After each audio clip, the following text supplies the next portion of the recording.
Ever feel like you didn't decide to scroll? You were just scrolled. Or like your Spotify knows your mood better before your therapist. Or worse, your Google Calendar knows your burnout cycle better than your boss, for example. That sounds a bit weird, but it's not paranoia.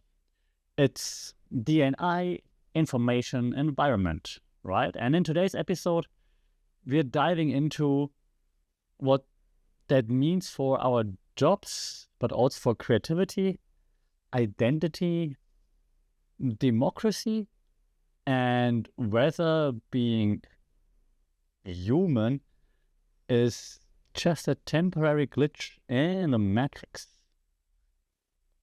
Let's funk it up.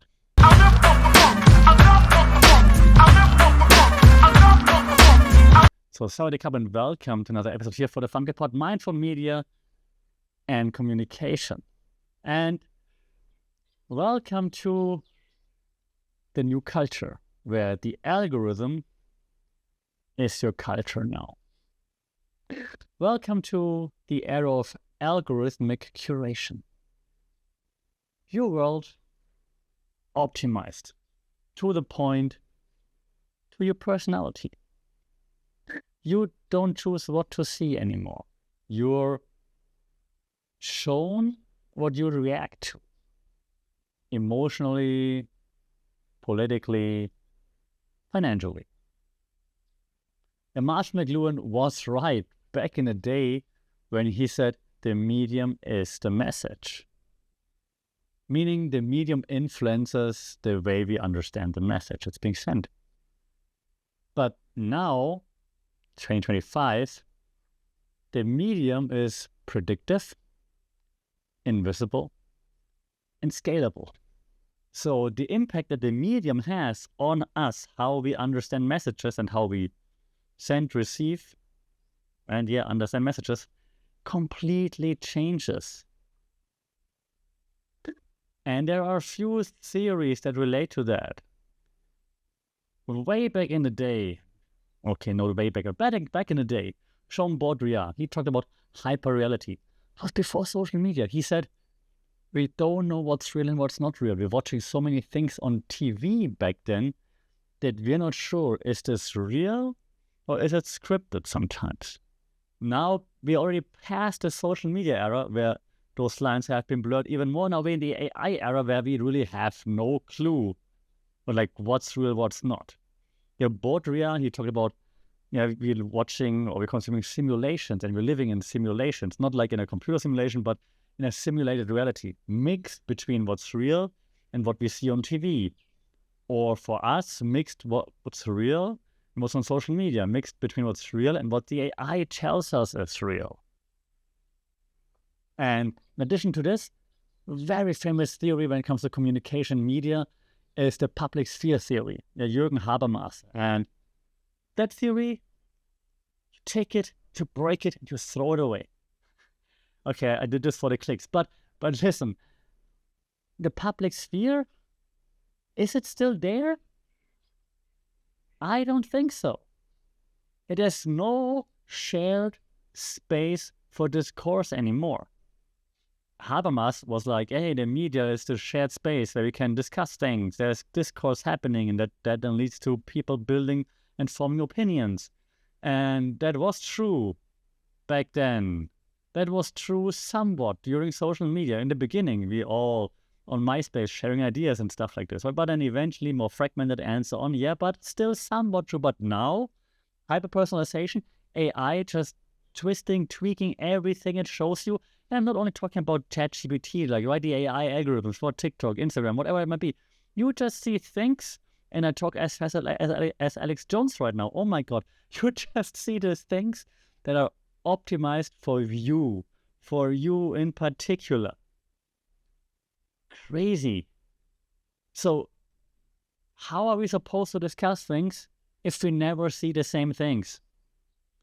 Same topics maybe, but from different angles, right? Different frames around it.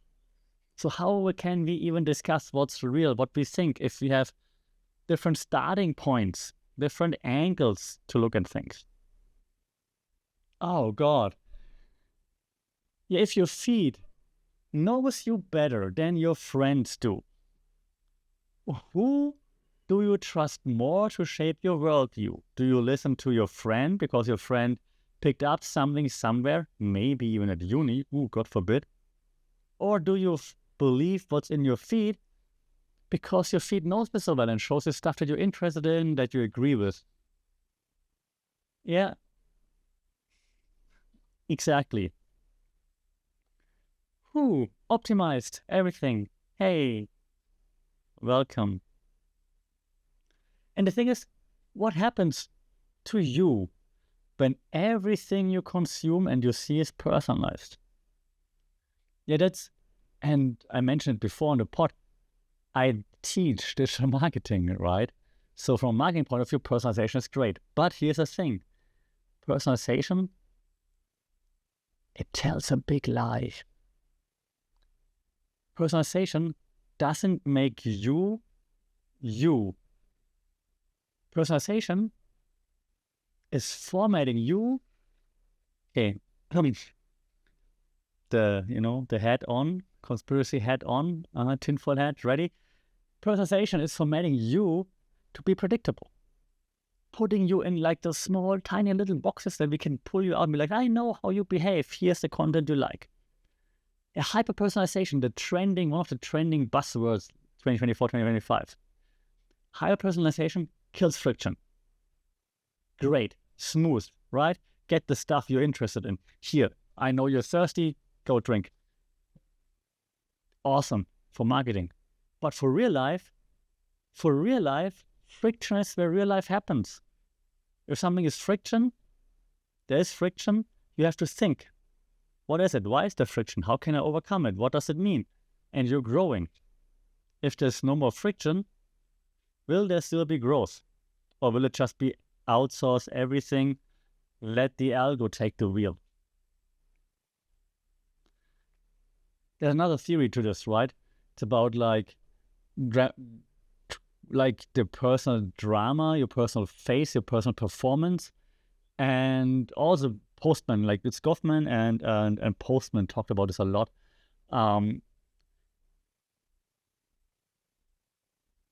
Especially Goffman was like, well, we have two personalities, mostly, right? So we have the ones that are in front of the camera, so to speak, that perform for the outside, and the ones in the backstage behind the camera. But now, do we still have, even if we're performing, right? Back then we performed what we thought others want to see and how we want to be perceived by others. Are we still performing the way we want others to perceive us? Or are we performing what the algorithm tells us to perform? Are the algorithms now writing our identities, and we just take what the algorithm gives us, shows us how it influences us, and we then keep performing and repeating that?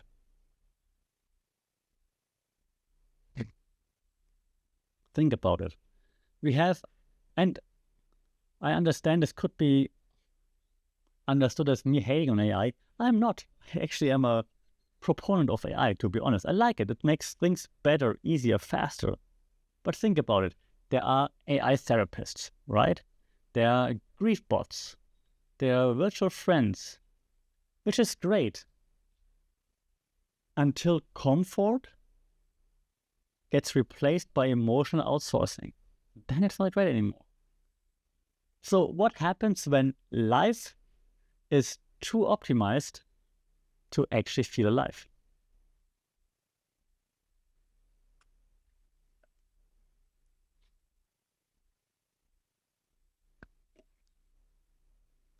And so that brings me to the next part, idea, thought.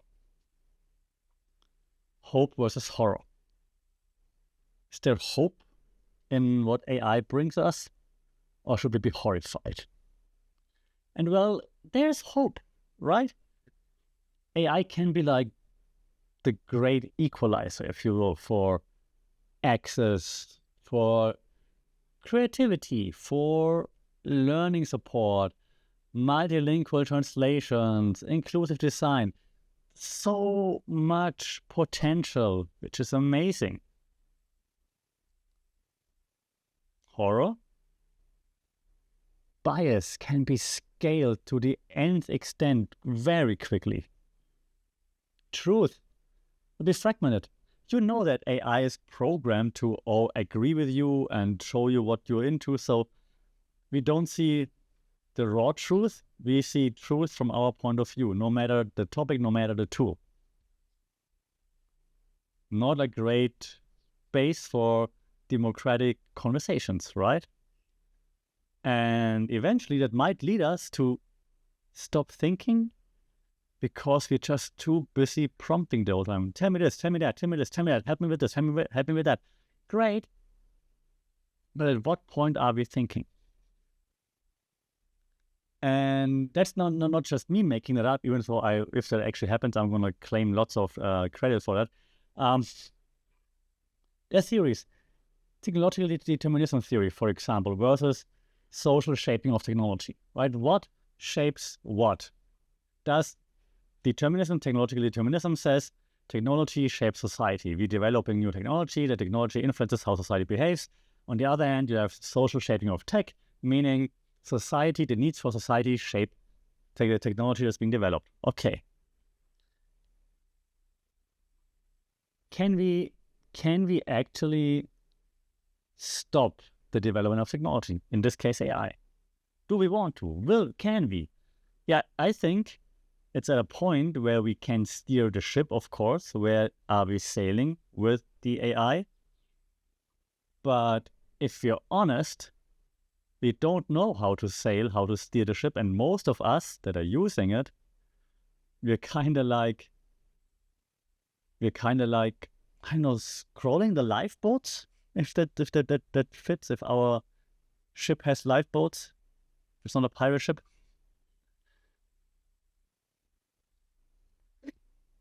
The next question that makes me hesitate a little bit is like, and again, I say it too many times, I'm not an AI hater, I use AI a lot, but do artifacts have politics? Yeah, AI systems are inherently not neutral.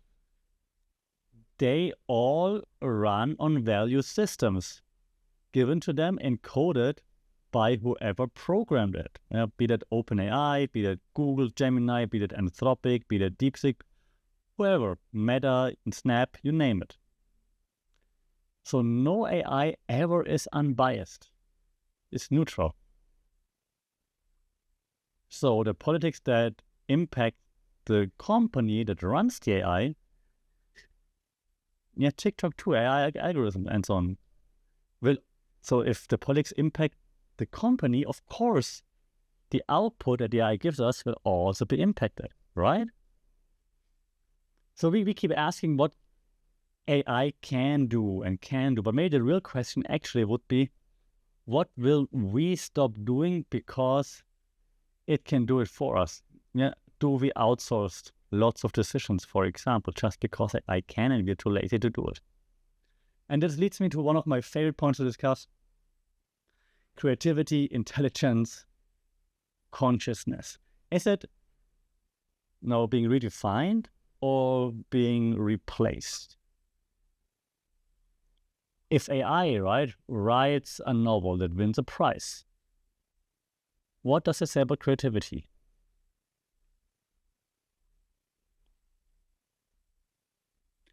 Is creativity now being redefined or replaced? Is AI being intelligent or just good at mimicking what we think counts as creativity?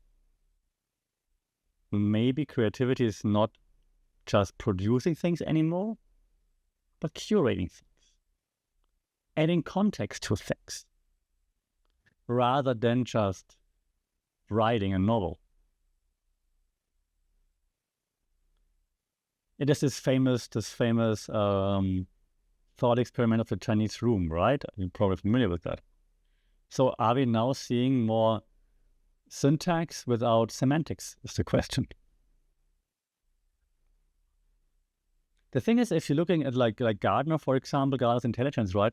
You see that right now AI is crushing logic and language, but it still lacks, so far, body, emotion, intuition.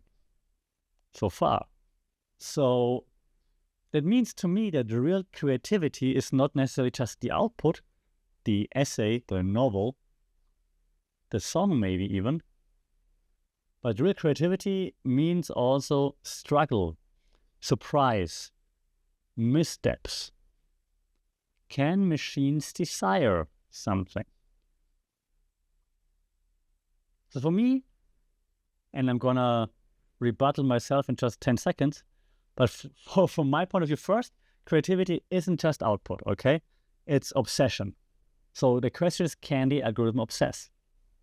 Now the answer could be, if the algo learns to mimic us, it can act like it obsesses, right?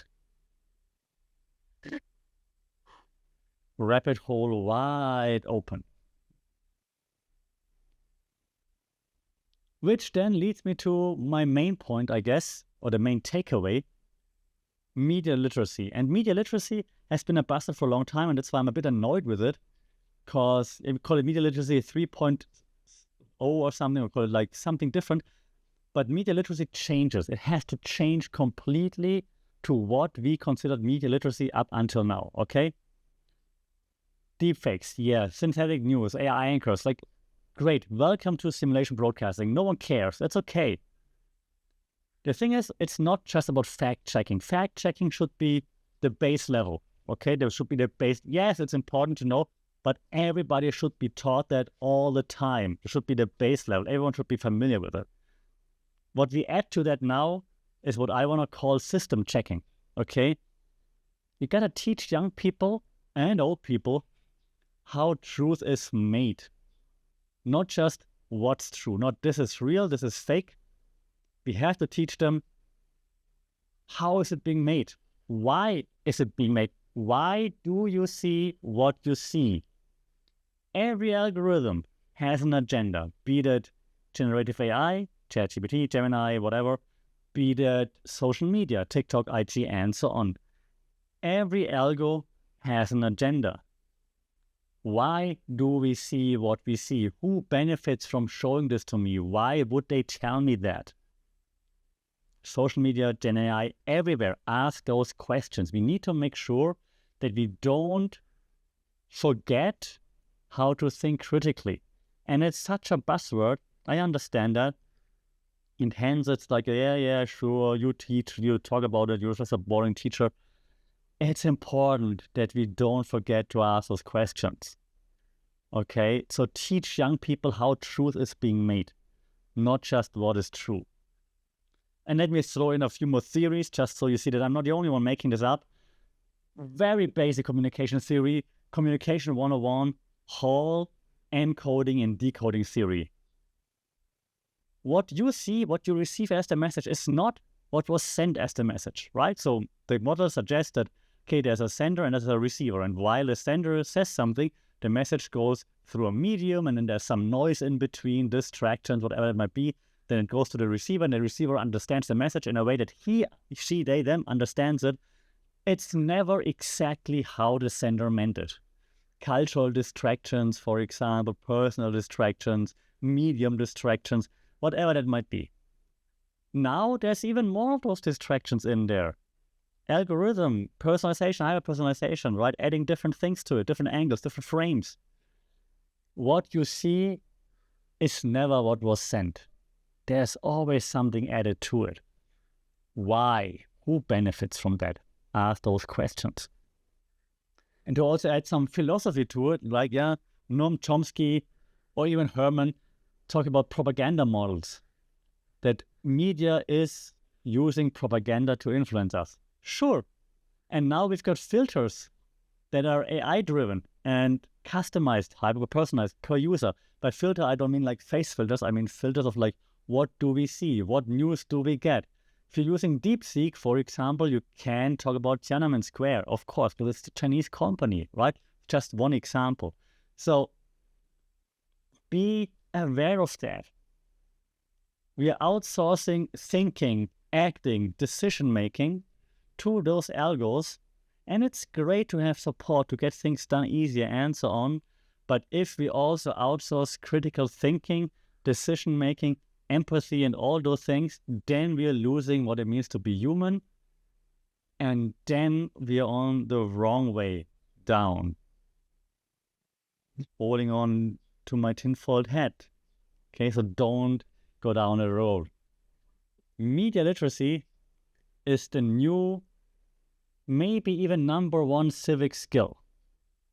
And it might just be our very last line of defense before we're giving up everything and letting AI take the wheel completely. Let me know what you think. Am I going overboard with this? What do you think? Shout out in the comments. Like, share, subscribe. Leave some comments on Spotify, Apple Music, wherever you listen to this. Thanks for tuning in, and we talk soon. Sorry, Cap.